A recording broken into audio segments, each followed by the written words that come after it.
Thank you very much for tuning in once again here for Asbrock's Bengals Thoughts. My name is, of course, Chris Asbrock from Impact Sports Cincinnati. And again, I can't thank you enough for tuning in here as I am back for the 2019 NFL season.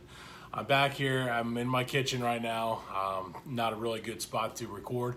But again, I wanted to get something out there for, at least for this week one. It's going to be a little difficult on when exactly I'm going to be able to get these videos out to you. Unfortunately, today was not the ideal situation for me, but I am back. I did want to get something out here again. Again, this is week one. The Cincinnati Bengals lost a tough one today against the Seattle Seahawks, 21-20. And I'm not one who is normally pretty happy after a loss, but in this case, I'm really happy with the way the Bengals played today, and as well you should be as well, because they played great. And plain and simple, this is. Like the mantra is, this is a new day. And it is definitely a new day here in the city of Cincinnati under new coach Zac Taylor. The 36-year-old, nobody really knew what to expect from. And, this preseason, obviously the Bengals went 1-3 during the preseason, but, a lot of stuff was pretty vanilla. They weren't going to go out there and show a lot in this offense, and that's exactly what they did. They were not going to, basically give any of these teams any idea of what they were going to do. Now, if you checked out my preview on Impact Sports Cincinnati or FeelTheImpactSports.com for ISC, the website that I run, you would have seen that I did pick the Bengals to go 7-9 this season. Now, that is, that's realistic, and I've said that they can go anywhere from 3-13 to 10-6. This team is that talented, and again, they showed that today. Even without AJ Green, even without Cordy Glenn at tackle, this offensive line it's still work in progress. There was a couple things that I was really, really, really excited about today. Obviously, the play of John Ross. Now, John Ross he's a weapon, an absolute weapon for Andy Dalton. And I've said and if you've watched me in the past, you've always known that I'm a big Dalton supporter. I always will be. Again, I've said it numerous times, Andy Dalton's not going to lose you a football game, but he's not going to go out there and win you one per se. He's not going to go out there and dominate. I might have been wrong. Today was that day. He was 35 of 51. That's a career high for the completions, for a total of 418 yards. He did have two touchdowns. Andy Dalton was, he was fantastic. And what I really liked about this offense was the fact that they were getting the ball out of Dalton's hands quick. That's what this offense is going to be like. If you watch the Rams and Sean McVay's offense, it's all about getting the ball out quick. It's a fast-paced offense. There were a couple plays, here and there that, I wasn't too excited about. But there was a couple plays, that I was jacked about. That 4th and 1. Boom, they went for it. Now, if you look at the way, this game, started, I'm looking here at the basically the game book from NFL.com. At the 2-minute 48 mark, the first quarter there, the Bengals were up 3-0, and it didn't really come until, the Seahawks took that lead, at the 6 minute and 36 second mark of the second quarter there, and that was on that Chris Carson 1-yard touchdown run, which, there was a couple plays here and there. The officiating, that was one thing. I'll kind of touch on that a little bit here, but, overall, I was, there really isn't much to, in much to say. The Bengals were good. It was a lot of fun to watch. You got the John Ross 33-yard touchdown pass, and that was with 5:12 remaining. That gave them a 10-7 lead. And that was just that was on that flea flicker there where John Ross basically did a nice wheel route, and, Dalton found him, and it was great. He was able to, take it right on in there. Boom. It's plays like this that we're seeing from this offense that, we would not have seen under Marvin Lewis. And I've obviously, in the past, and if you've seen my videos, like I said in the past, you've seen that I have been a Marvin Lewis supporter, and I can't thank him enough for what he's done for this city. But again, it was time for a new voice, a new regime to come in, and that's what we have now under Zac Taylor. This was, something that, you saw some things that occurred today in this game that you would not have seen under Marvin Lewis. Going for it on the 4th and 1, when you have, when you could probably, I mean, I don't know exactly what Marvin would have done there. He could have either punted it or tried to go for the points. But that would have been a long field goal. So you're not guaranteed anything. The weather was a little sketchy at some points of this game, but it was, different things like that. But also the main part is Zac Taylor and his mentality of going for it right before halftime. Now, let's be honest. Under Marvin Lewis, that ain't happening. Marvin Lewis is going to take the knee. And, they took the lead with 52 seconds left. There was that 10-yard pass from Russell Wilson. It was to Chris Carson. That gave the Seahawks a 14-10 lead. Again, with 52 seconds left, Marvin Lewis he's taking the knee. That team is not going to drive down the field and go after it. Zac Taylor, boom, they did. That's what I love seeing. This mentality from Zac Taylor and this offense of just going for it. That's what this is all about for this team. This is going to be an exciting year. And I've said it numerous times, folks. It's going to be a fun year under Zac Taylor. He's going to go after it. And that's what I love about, the 36-year-old head coaching mentality here in football, that you're not, and you see a lot of teams they're going for it like that now. That's the mentality. They're going for that young coach who is not afraid to go after it. And that's what the Bengals did. And look what happened. Right before the half, 7 seconds left. That was what was that? I think here that was that 55-yard touchdown pass going for it. That's what is going to make this offense exciting. Obviously, Joe Mixon running the ball, that was a little tough. I think I'm looking at the stats here. Let me pull it up here real quick. Mixon only had 10 yards rushing, so he averaged 1.7 yards per attempt. So that was a little obviously Mixon, but then he did get hurt with the ankle that was questionable. So he was struggling. His longest run was 6 yards there. So not what we quite expected from Joe Mixon, but the Seahawks did a really good job of honing in and trying to take him out of the game. And unfortunately, they just weren't able to get Mixon going. But under when Mixon went out, let's see, Gio Bernard, he averaged 3 a carry. So he rushed 7 times for 21 yards. His longest was 11. Once the rain really started to come down in the second half, Zac Taylor and the Bengals offense really focused, on Gio and getting the ball, because you're not going to throw it, you're not going to air raid it, chuck it around the field at that point in time, especially with that rain coming down. So they did get Gio involved a lot. But I mean, he also added in 3 receptions as well, or 2 receptions on 3 targets, I should say. But again, the things that the Bengals were doing this, tonight was, night and day from what we would have seen in the past under Marvin Lewis. And I cannot stress that enough. And I tell people, guys, this offense and this team, the team mentality has completely changed. It's a brand new feel in Paul Brown Stadium now. You hear it from the outside. A lot of the reporters are saying it's a different feel with Zac Taylor in there. The players are jacked. The players love him. That's what is going to be the best part about this. But and looking at it, this team did not give up at all. They were in it the entire way. Now, the fumble call at the end, I called total BS on it. That was not a fumble in my eyes, unfortunately. It happened. It is what it is. But you have the missed field goal by Randy Bullock in the rain. He makes that, game's over regardless. But you know what? I'm not going to put any blame on Randy Bullock in this game, because there's no need to. He did a great job today as well. This entire team did just a phenomenal job today, and I cannot be any happier from what I've seen so far from this Bengals team in this week 1. Now, I went out. I didn't do a preview for this week because I just simply because I did the full season preview. Obviously, I'll have a game 2 preview against the 49ers. That'll be on the website. Out later on this week, obviously looking ahead at week 2. But I was predicting, I believe it was going to be, I think I picked like 20-17 Seahawks. That's kind of what I was expecting from it. I thought that the offensive line was going to struggle. In all reality, they didn't do too bad. There was a couple times Jadeveon Clowney was, he's Jadeveon Clowney. That's what you're going to get from him.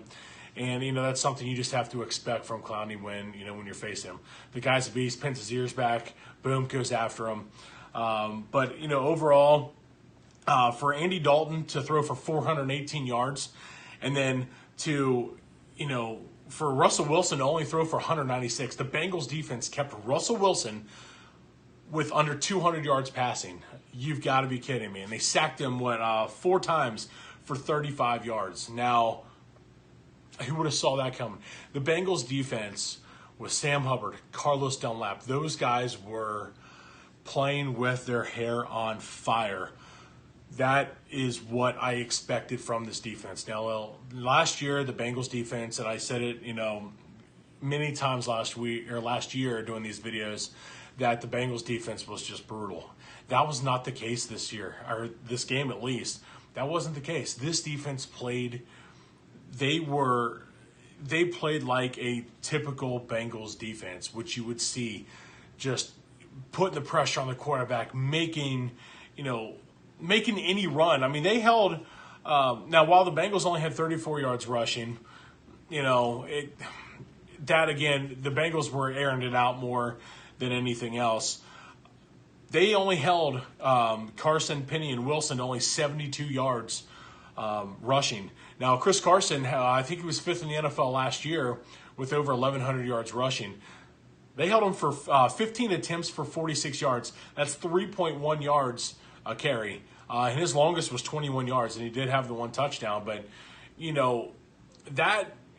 the defense did a great job. In a couple of the situations that the Bengals defense was put in was, they were put in a couple tough spots, but they did not give it up. I felt that, the call on Dre Kirkpatrick on the shove, again, they hadn't called it all game. But then for the official to basically say that he didn't see the shove by Carson again on Kirkpatrick first, but they catch that one. Come on now. I saw the flag and fully expected offsetting penalties. Not going to happen. It was flagged on Dre, and he was wrong.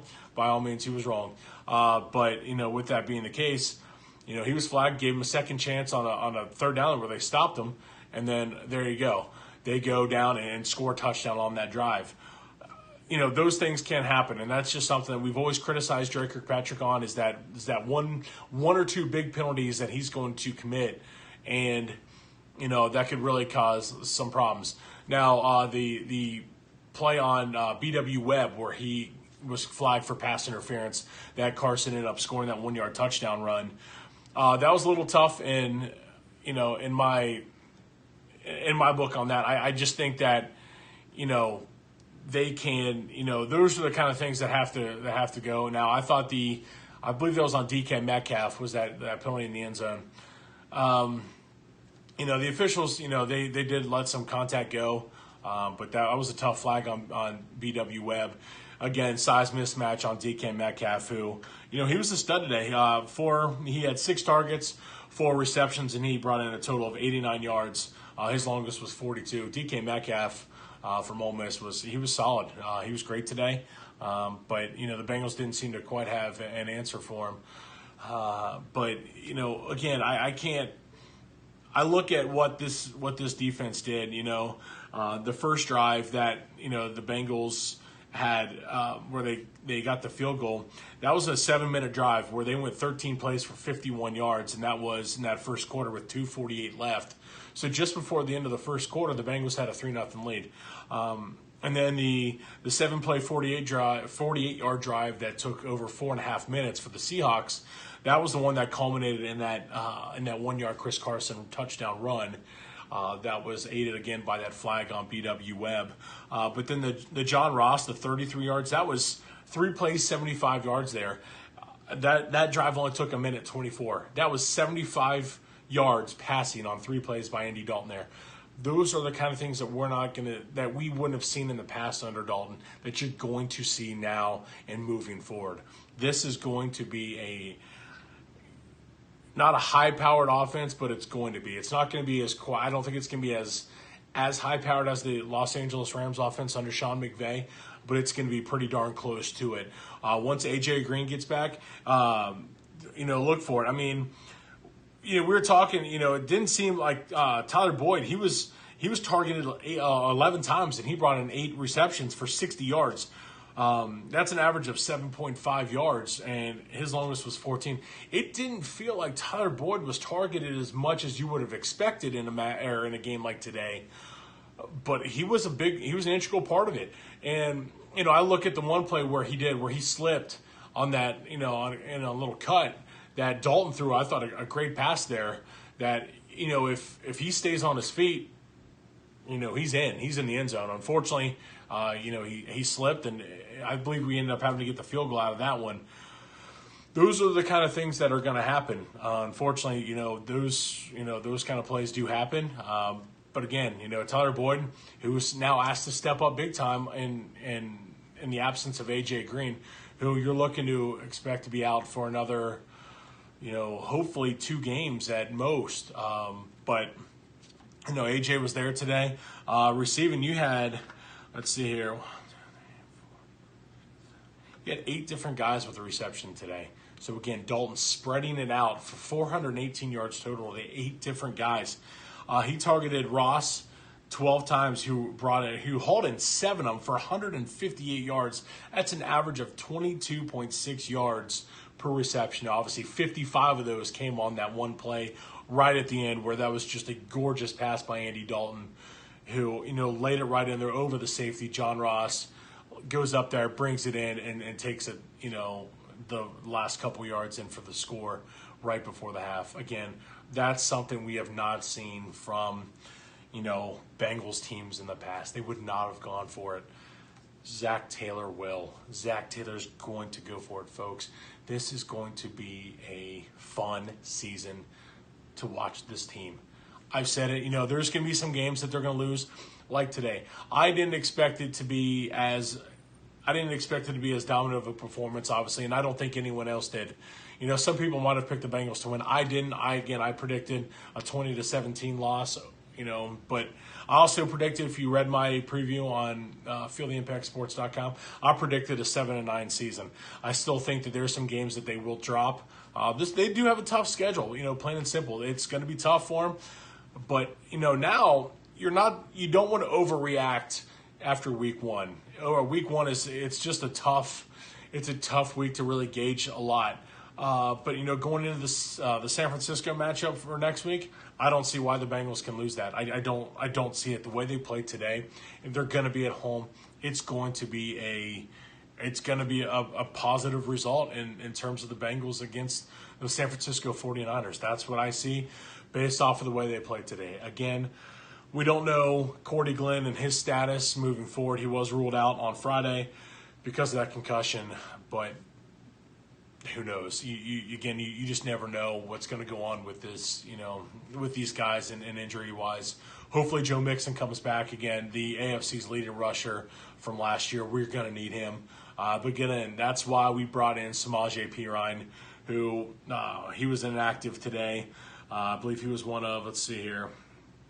Actually, Perine he wasn't listed on the, don't look like he was listed on the 43, but let me see. I don't think he had, yeah.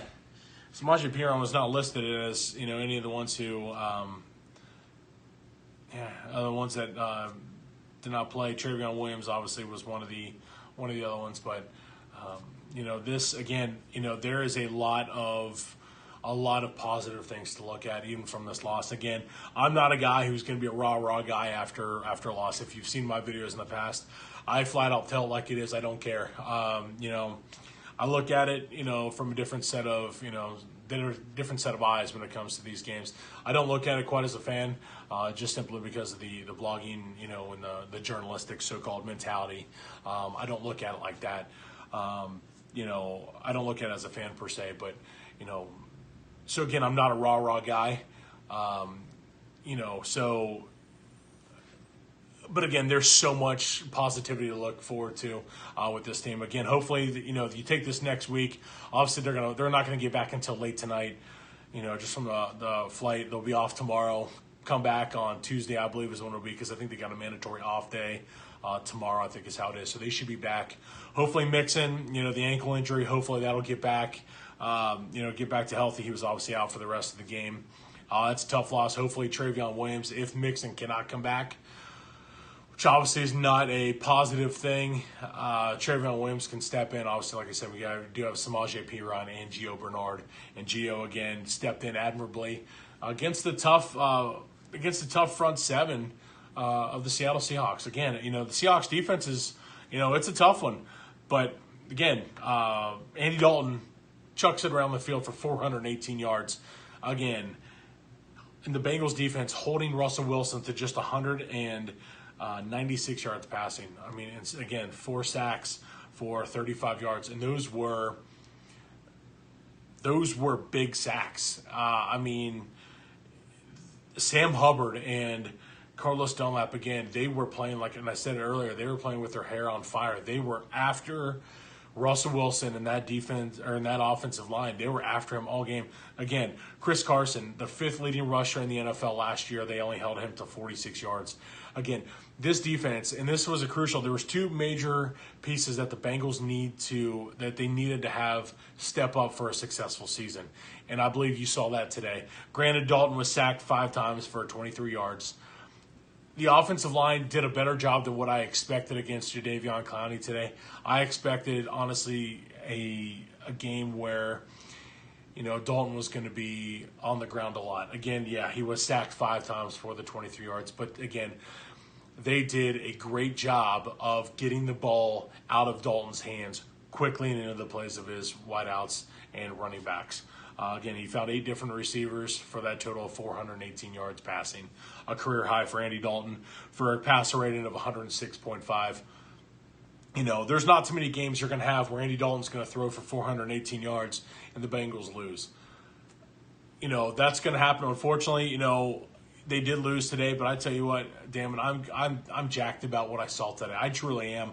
I'm not ticked. Yeah, there was a couple opportunities that were missed, but the field goal at the end with 7 minutes left on that 13-play, 67-yard drive. That took almost 8 minutes off the clock. It was a total of 7 minutes and 53 seconds, where they did get that just the field goal, that 27-yarder from Randy Bullock, where that was aided by that pass interference on I believe it was Damian Willis, I think is who it was. That was upheld in the review. To me, you have to come away with 7 points there on that one. They didn't, but they were still in position to win the game. They got the ball back with just, under 30 seconds left, and the Bengals, Dalton was under pressure, but again, the bogus fumble call, that's a tough one. It's a tough pill to swallow in terms of the turnover there. Obviously, I highly disagree with that, but, most likely the Bengals weren't going to get into field goal range for Randy Bullock to blast one. Most likely that wasn't going to be the case, but still, the Bengals were in position to win that game in a game that they totally dominated. I'm not, like I said, I'm not a rah-rah guy. There's just so many positives to look at in this game. I mean, there really, truly is, and you can't ask for much more. I mean, it's, the Bengals had, and looking at it here, they had 3 fumbles lost. Now, the first one was, I thought, the so-called interception that, where the ball slipped out of Dalton's hands. The ball was wet. Dalton's going to have 2 lost fumbles, or 2 fumbles, and both of them were lost. The first one, actually, I'm going to say both of them were tough. The Bengals fumbled a total of 4 times and lost 3 of those. The Alex Erickson one. Now, people know I'm a huge Alex Erickson guy. I think he's crucial for this team. He's a big piece of this return team, and I love him. I think he's nothing short of just a fantastic punt returner and kick returner. He's great. Unfortunately, on that one play, he fumbled. That was a big turnover there. You're not going to see that too often from Alex Erickson. But then Gio fumbled, but was able to get the ball back. But then Dalton on the 2 fumbles.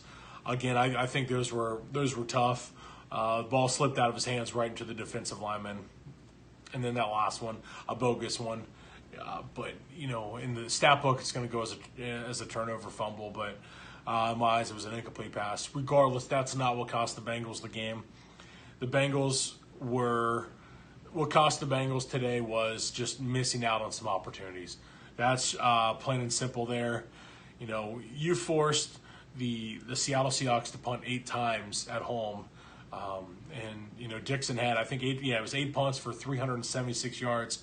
That's an average of 47 yards a punt, net of 42.8. He did have 2 inside the 20. His longest was a 60-yard punt. Kevin Huber punted 4 times for 177 yards. He averaged 44.3. Again, you know, Kevin Huber, in my eyes, is the best punter in the league. I think he's fantastic. He did have 1 touchback on that one that literally bounced right, you know, at the 2-1 then goal line, and they could barely keep it. And that was a tough break there. You know, that one cost them, you know, 24 yards there. But, you know, he did have 1 inside the 20. Kevin Huber, again, is that kind of he's that kind of punter that's going to be able to flip field position like he does. He does just a fantastic job. You know, the Bengals, you know, they had 22 first downs compared to the Seattle Seahawks. The Bengals were 6 of 15 on third down compared to the Seahawks, who were 4 of 12. So the Bengals, 40% conversion rate on third down. Not as good as you want to see. I would have expected a lot more. Last year, the Bengals, they struggled big time on third down.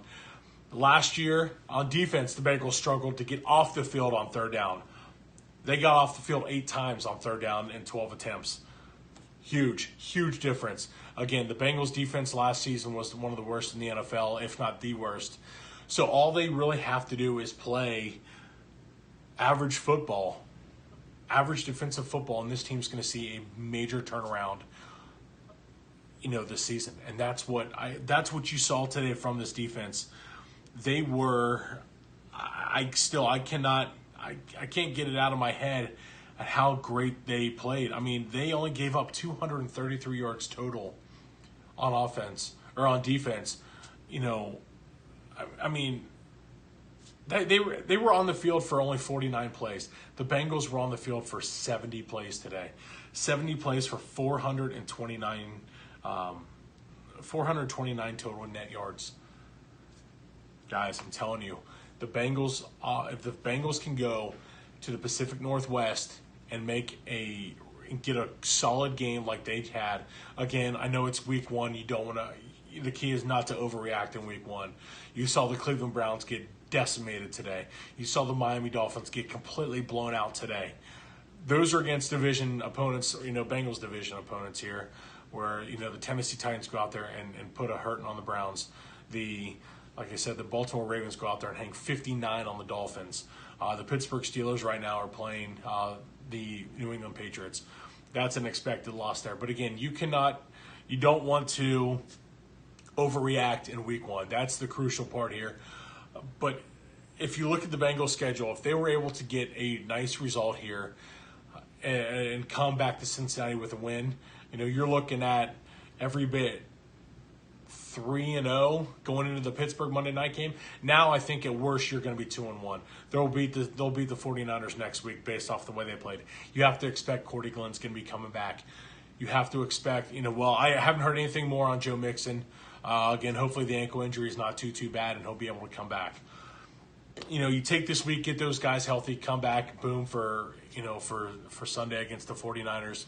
Again, if they held the Seahawks offense with Chris Carson and Russell Wilson, to only 233 total yards, imagine what they're going to be able to do against the 49ers team, who is good, but are they that good? I don't believe so. Again, having to travel across the country and playing a 1 o'clock game, you know, again, that'll be 11 o'clock their time. I don't see. No, just kidding. It's going to be 10 o'clock their time. I just don't see. I think it's going to be tough for the 49ers. Again, you come home, you fly home. There's a lot of positives. Again, the guys are jacked to play. It's going to be, I'm telling you guys, that I've said it. I don't know how many times I've said it in this video here. It's going to be a fun season, guys. It truly is. Sit back and enjoy it. If this Bengals team stays healthy and if they play like the way they did today, guys, 10-6 is not out of the question. Again, I predicted 7-9 because I thought the offensive line woes would be a little more, and I also thought that the defense would not play as well as they did today. If they play like they did today, 10-6 is I mean, I'm telling you right now, it's a distinct possibility, and a very, very, very realistic possibility that this team will battle for a division for the AFC North and definitely a playoff berth. That's what this team. There's so much talent on this team that I don't think a lot of people give us credit for, and they overlook us. Dre Kirkpatrick said that nobody was giving them a chance, and that is when you see the Cincinnati Bengals come out, and that's when they take notice of that, and they go out and they show what they can do, and that's what is so crucial for this team here. And I know a lot of people continue to think, that, this is a Mike Brown run team, and things are just gonna be the same old. No, it's not. Like I said earlier at the beginning of this video, like the mantra states, it is a new day here in Cincinnati. And if they continue to play like they did today, guys, it's going to be a fun season to watch.